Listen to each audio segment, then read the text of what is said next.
ક્યાંક છુટકારો થાય એવું તંત્ર વિચારે. કારણ કે 1 વર્ષથી પાલીતાણા અમારે લાવવું હોય તો કદમગીરીથી 1.5 કલાક થાય છે.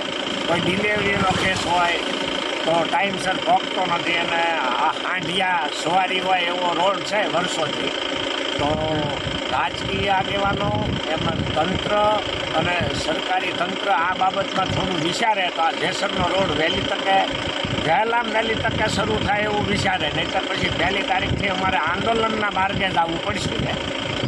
ખાસ કાન ખોલીને આખું તંત્ર સાંભળી. જેસરથી પાલીતાણા રોડ પહોંચવામાં 3 કલાક થાય છે, 25 કિલોમીટરનું અંતર કાપવામાં. તો આ બાબતમાં તંત્રએ ખાસ વિચારવું જોઈએ કે રોડની હાલત કેવી છે.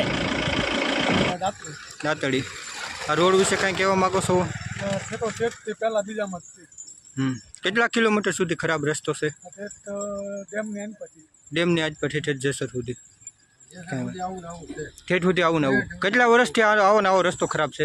ઘણા સમય બહુ હેરાન થયું.